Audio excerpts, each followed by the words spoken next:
Cody grunted. I must be getting old, or she's just a lot younger than she looks. Alan smiled as he closed the book. A wizard is what the lords used to call themselves. Well, some of them. This isn't a popular opinion, but the wizards were like actual gods. Not opinion, fact, Cody said, heaving from trying to pry open the trap door. The wizards made your lords look like toddlers with sticks. Bomey wasn't surprised to hear the imp say this so boldly. Minnie and Carver didn't care for the lords, despite their selfless devotion to protecting the Dominion. It was bad enough to hear this type of disrespect from neighbors and strangers from around the colony city, always muttering about whatever the lords had done wrong this time. But to hear it from such a wretched creature made Bomey's blood boil. Alan placed the soul book in his large pocket and returned to the trap door. You know, I think I have something that will help. He took out a round, pointed pen and squeezed the tip. Stay behind me. The proctor drew a misshapen circle on the trapdoor with a blue-inked pen. Bomey swore she saw ocean waves shifting ever slightly as the ink touched wood. When Alan finished, steam seeped from the edges. He knocked a hole through the circle, sending the wood down into a void. It took several seconds for them to hear the wood smash against something, and the crash was a lot softer than Bomey had expected. A low rumbling started from the bottom. Everyone looked at each other, maybe to confirm that they all heard the noise.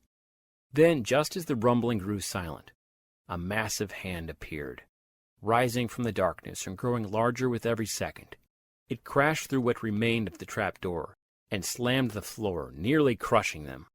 The hand was dark gray and smelled of acid, and its fingernails were yellow and cracked, with at least one missing.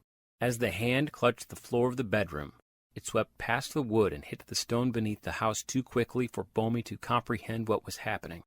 Alan was on his feet at once, and Bomey saw his hand in front of her, shaking for her to grab it.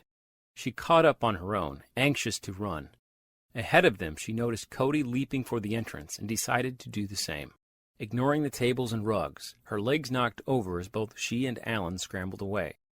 Amidst the loud growls from the terror behind them, and the walls shaking all around, Bomey could only think of escaping through the entrance to the manor before the gray beast could lift itself up through the rest of the floor and bring the ceiling down over their heads.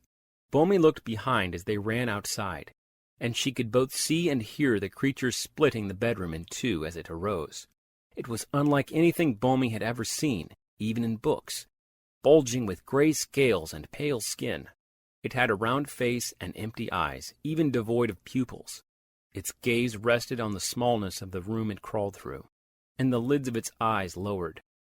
Bomey turned back toward the street outside the manor, desperate to find a hiding place, for she knew they would never make it to the tower before getting trampled, or worse. Endless thoughts flooded her mind about the gray beast and what it could do to her with those immense fingers, were she unlucky enough to fall under them.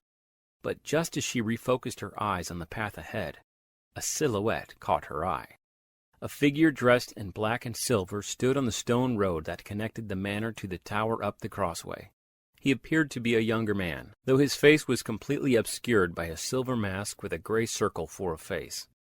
A few silver lines connected his limbs to torso, but the rest of his clothes were as dark as the final night hours, with a reflective mask that made Bomey think of the moon. Alan and Cody noticed the unexpected guest first. "Get out of the way!" Alan shouted as Cody barked unrecognizable words. But the man ignored them. He simply shook his head as a low, smooth voice came through the circle of the mask. "You woke up vermin." The man sprinted and flipped high over Bomey and the others. His landing continued into a sprint as the gray beast emerged from the front of the manor,